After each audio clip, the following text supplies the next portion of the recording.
The Cincinnati winter was merciless.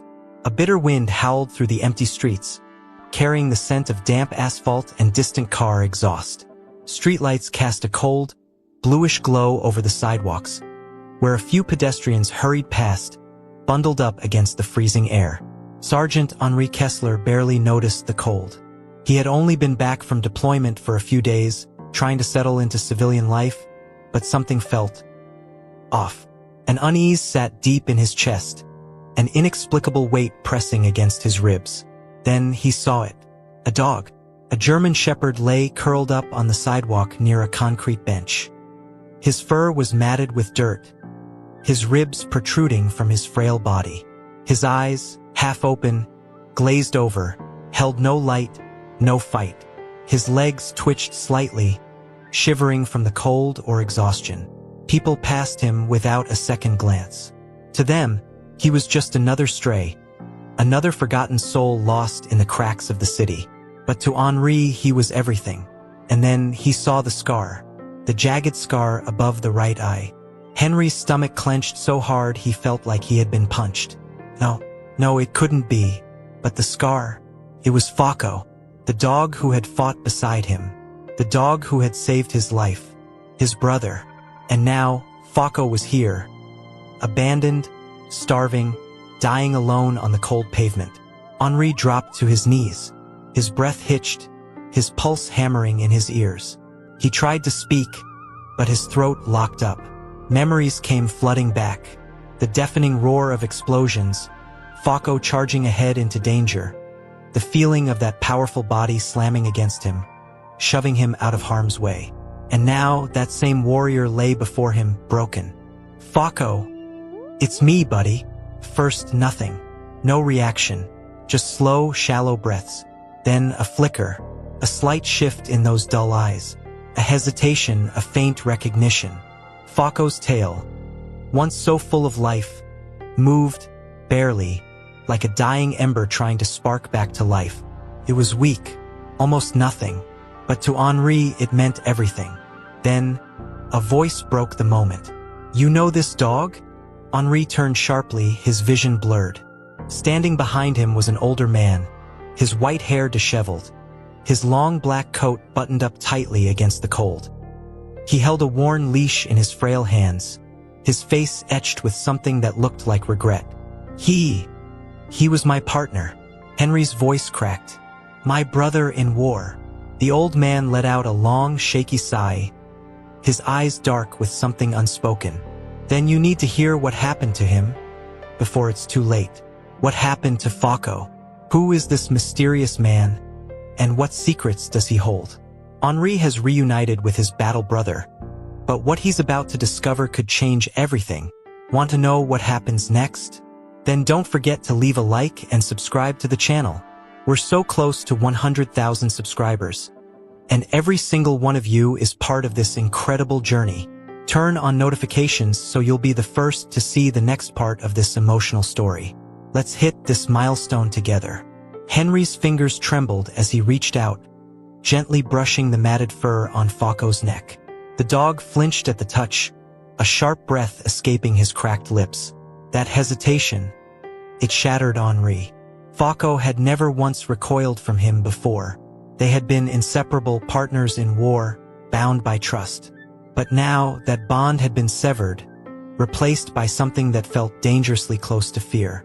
The old man shifted on his feet, clearing his throat. His eyes flickered with something. Guilt, maybe? You should take him, soldier. His voice was rough, aged like old leather. I don't think he's got much time left. Henry's jaw clenched. His mind was a storm. Who was this man? Why did he have Focko? And most of all, how the hell did Focko end up like this? How long has he been out here? Henry's voice was low, almost dangerous. The man exhaled, shifting his weight. Not long, maybe a week, but he wasn't much better before that. Henry's eyes snapped up, sharp as a blade. Not much better before that. Who had him? His voice was colder now, the old military edge creeping back in. The man hesitated, looking away. His fingers tightened around the leash, knuckles whitening. You're not gonna like the answer, son. Henry's blood ran ice-cold.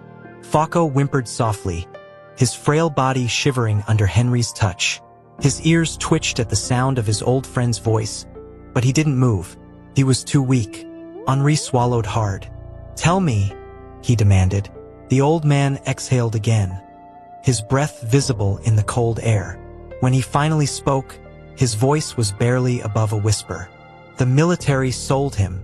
Henry's stomach twisted. He felt like he had been punched in the gut. "What?" The word barely escaped his lips. The old man nodded slowly. "He was deemed unfit for service after his last mission. No retirement ceremony, no honor, just paperwork. And then he was sold, like surplus gear." Henry's vision blurred with rage. They sold Focko, the dog who had put his life on the line over and over again? The dog who had taken a bullet for him? The military they had both served, the country they had both bled for, had discarded him like trash? His hands clenched into fists. This couldn't be real. Who bought him? His voice was low, deadly. The old man hesitated again, then sighed. "A private security firm, but they didn't treat him right. Overworked him, starved him. When he couldn't perform anymore, they dumped him. Just like the military did." Henri had heard enough. His best friend had been betrayed by the system, by the people he trusted, by the very country they fought for. And now Focko was here, barely alive because of it. A storm raged inside Henri. Someone was going to pay for this. Henry's body felt like it was on fire, not from the cold but from rage. His fingers curled into fists so tight his knuckles turned white. He had seen a lot of cruelty in his years of service, but this was personal. Focko had fought beside him, had saved his life more times than he could count, and they had thrown him away like nothing. His pulse pounded in his ears as he turned to the old man. "Where?" Henry's voice was low, dangerous. "Where was he last kept?" The man hesitated, his weathered face creased with something between guilt and sorrow. "Look, son, I don't know what you're thinking, but that place? It's not somewhere you just walk into." He rubbed his hands together, glancing down at Focko, who barely stirred. "And even if you do, it won't change what's already been done." Henry's teeth clenched so hard his jaw ached. Wouldn't change anything? That was the kind of excuse people gave when they were too scared to act, when they wanted to forget. "Tell me where," he demanded. The old man exhaled, long and slow. He knew there was no stopping Henri now. "Baldwin's security. Off the I-275, just outside the city." His voice was quiet, like he almost regretted saying it out loud. Henri committed the name to memory. He had never heard of them, but it didn't matter. They were the ones who had done this to Focko. That was all he needed to know. A soft whimper pulled Henry's attention back to the ground. Focko's breathing was shallow, his ribs rising and falling with visible effort. He was fading. Henry's chest tightened. He couldn't afford to let his anger take over. "Not yet. I need to get him help," he muttered, more to himself than to the old man. The old man nodded. "There's a vet clinic a few blocks down. But listen," he hesitated before continuing. "You need to be careful, son. These men, they don't play by the rules. And if they find out you're coming..." Henri didn't let him finish. "Then they'll learn what happens when you mess with a soldier's family." His voice was cold, steady, final. With careful hands, Henri scooped Focko up, cradling the broken dog against his chest. He expected resistance, but Focko barely reacted. He was too weak. Henri swallowed the lump in his throat. It wasn't too late. Couldn't be. As he turned, his mind was already racing. First, save Focko. Make sure he survived. But after that, someone was going to pay. Henry's boots pounded against the wet pavement as he carried Focko through the cold Cincinnati streets. Every step felt like a battle against time. The dog in his arms, once a warrior, once unstoppable, now felt weightless, his body too thin, too fragile. Focko's breathing was uneven, labored. His head rested against Henry's chest, eyes barely open. He was slipping away. "Stay with me, buddy. Just a little longer." Henry's voice was rough, almost desperate. He had been through hell before. He had seen men take their last breaths in the dirt, had fought to keep them alive long enough to get to safety. But this was different. This wasn't just another soldier. This was Fako. The old man's words echoed in his head. Baldwin Security. A name Henri wouldn't forget. Not after what they had done. But revenge could wait. Right now, saving Fako was all that mattered. Then, in the distance, hope. A red neon sign flickered against the dark sky. 24-hour emergency vet clinic. Henri pushed forward, ignoring the burn in his muscles, the ice in his lungs. He nearly slammed into the clinic's glass doors, kicking them open with his boot. "I need help. Now!" A woman in blue scrubs rushed from behind the counter, eyes widening as she took in the sight before her. The soldier in full uniform, drenched in sweat, holding a half-dead German shepherd in his arms. "Oh my God! Get him to the back! Now!" Henri followed as two vet techs rushed forward, taking Fako from his arms. The sudden loss of his weight made Henry's chest feel empty. He tried to follow, but a firm hand pressed against his chest. "Sir, let us work." Henri didn't argue. He just stood there, fists clenched, jaw tight, watching as Fako was rushed through a set of double doors. And then he was gone. The silence that followed was unbearable. Henri felt his breath shaking, his pulse still racing. He had been in situations like this before, waiting to hear if a brother in arms would make it. But nothing had ever felt as personal, as painful, as this. A voice broke the quiet. "What happened to him?" Henri turned. The woman in scrubs stood beside him, eyes filled with concern. Her name tag read Dr. Lillian Carter. For a second, Henri couldn't speak. He swallowed hard, forcing himself to find words. "He was in the military, served with me overseas. But after his last mission, they sold him." His voice was tight, controlled. "The people who took him, they didn't take care of him. When he was no longer useful, they threw him away." Dr. Carter's lips pressed into a thin line. She had seen abused animals before, but this was something else. "We'll do everything we can." Henri nodded, but his mind was already somewhere else. He couldn't just sit here waiting, hoping. Fako didn't get left behind in war, and he sure as hell wasn't going to be left behind now. He pulled out his phone, his hands steady despite the fury boiling inside him. It was time to find out everything there was to know about Baldwin Security. Henri sat in the cold, sterile waiting room, his elbows resting on his knees, fingers locked together so tightly that his knuckles turned white. The air smelled of antiseptic and quiet desperation. The fluorescent lights overhead buzzed faintly, and the ticking clock on the wall only made time feel slower. Fako was in there, fighting, and for the first time in years, Henri felt truly helpless. He had been trained to react, to act under pressure, but now all he could do was sit and wait, and he hated it. His jaw tightened as his mind kept circling back to the same name, Baldwin Security. The old man's words still echoed in his head. They used him, then they threw him away. Henri pulled out his phone, his fingers steady despite the rage boiling inside him. A quick search revealed a well-polished website full of patriotic slogans and images of security teams in tactical gear. They boasted about providing elite protection for corporate executives and high-profile clients. But Henri knew better. This wasn't a security company. It was something darker. He dug deeper, scanning online forums and military watchdog sites, until he found something that made his blood turn to ice. A hidden post. A warning. Baldwin Security has been buying up retired K-9s from the military. They push them to the brink, no medical care, no proper food. When the dogs break, they dump them. If you served with a K-9, check on them. They might be in danger. Henry's stomach twisted. This wasn't just about Fako. There were others. Other war heroes discarded like broken equipment, left to suffer and die alone. Before he could process the full weight of what he had just read, a door swung open. Dr. Carter stepped into the waiting room, her face unreadable as she pulled off her gloves. Henri shot up from his seat, his heart pounding. The silence stretched between them like a loaded gun. "How is he?" Henry's voice was sharp. carrying the kind of urgency only a soldier could have.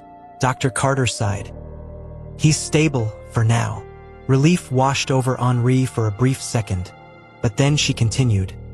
But his condition is critical. He's malnourished, dehydrated, and suffering from multiple untreated injuries. And the worst part? There are signs of abuse. Henri felt his pulse spike. Abuse. It wasn't enough that they had overworked him. They had hurt him. The same dog that had once been willing to die for his handler had been beaten by the hands that were supposed to protect him. His vision blurred with anger, but Dr. Carter placed a steadying hand on his arm. He's strong, but he needs time and care. And most of all, he needs you. Henri swallowed hard, looking past her, toward the doors where Fako was still fighting for his life. He had failed him once by not being there when he was taken. He wouldn't fail him again. But deep in his gut, he knew one thing for certain. This wasn't over. Baldwin Security thought they could get away with this. They were wrong. This story is intense. What would you do if you discovered a company was mistreating the very heroes that served alongside soldiers?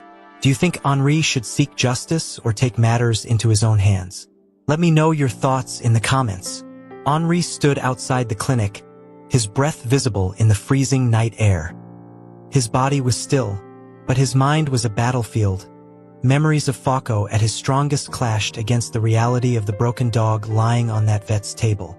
He had trusted the system to take care of his partner. That trust had been betrayed, and now someone had to answer for it.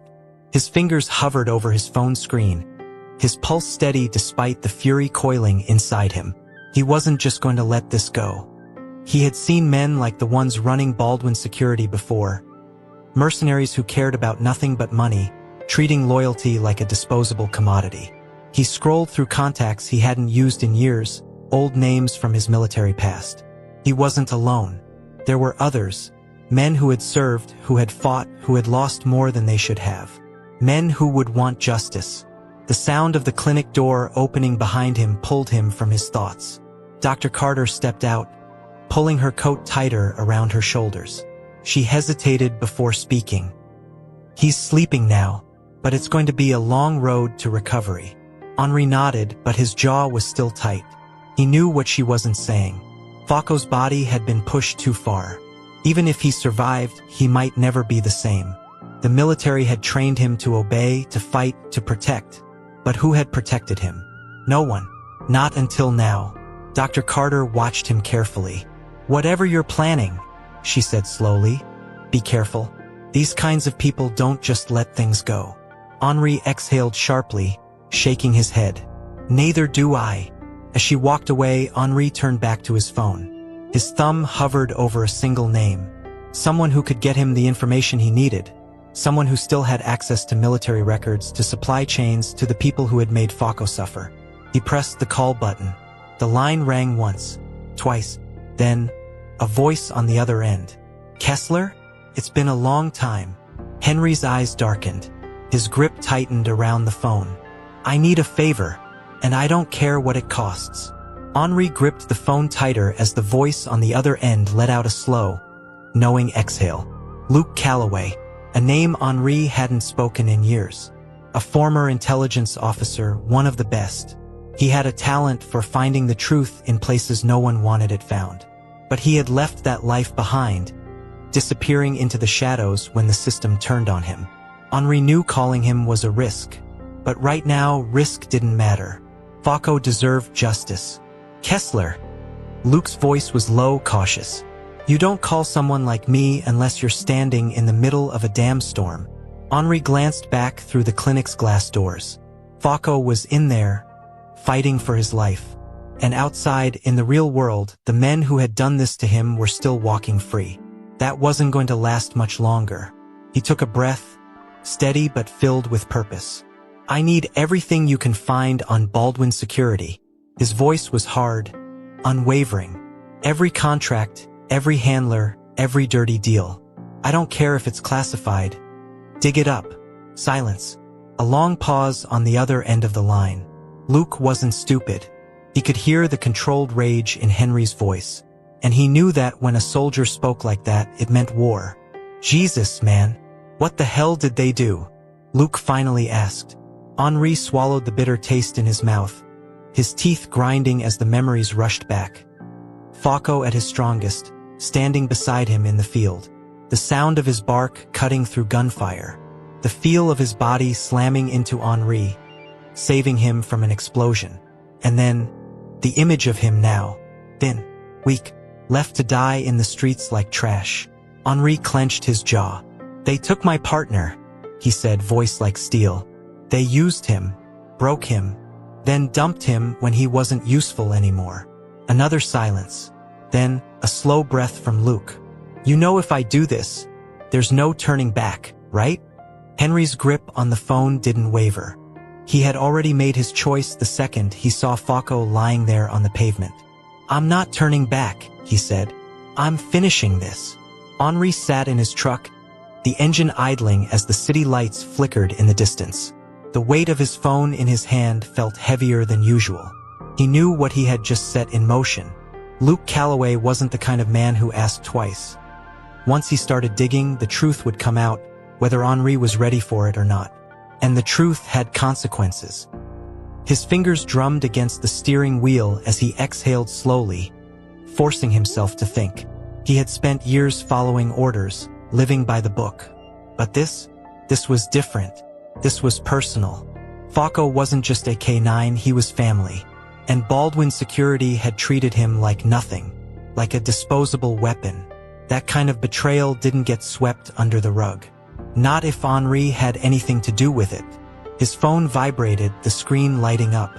Luke, that was fast. Henri answered without hesitation. Tell me you have something. Oh, I have a lot of somethings.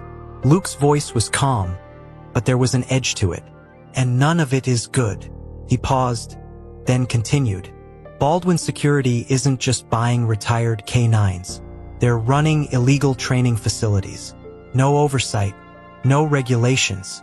They take the dogs, work them into the ground, and when they break, a bitter laugh, they sell them off. Some end up on the black market. Some get put down. And the lucky ones, they get dumped like Fauco. Henry's grip tightened around the phone. His pulse pounded in his ears. Who's behind it? His voice was quiet, dangerous. Luke hesitated, and that hesitation told Henri everything he needed to know. This went deeper than just one corrupt company. You're not gonna like this, Luke finally said. Baldwin's CEO? Ex-military. Lieutenant Colonel James Holloway. Ring any bells? Henry's stomach twisted. Of course it did. Holloway had been a commanding officer in Afghanistan, one of the old-school types who saw soldiers and K-9s as tools, not people. He had been ruthless, willing to burn through men and dogs alike if it meant completing the mission. And now, he was profiting off the very same warriors he used to command. Henry's jaw tightened. This wasn't just about Fauco anymore. Send me everything you have, he said, because this bastard just made my list.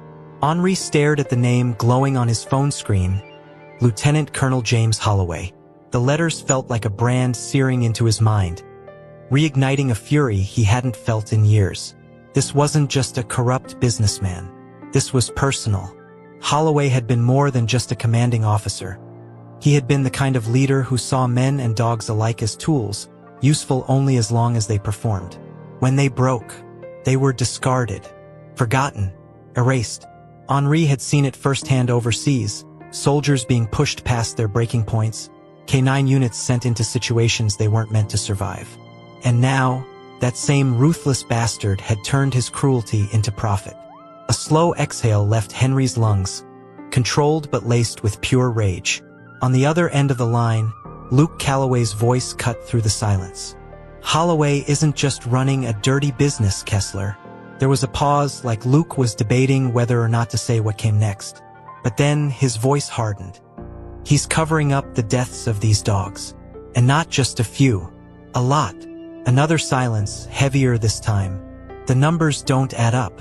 Official records show a handful of retired K-9s each year, but based on what I pulled, there are dozens, maybe hundreds, that just disappear. Henry's grip on the phone tightened.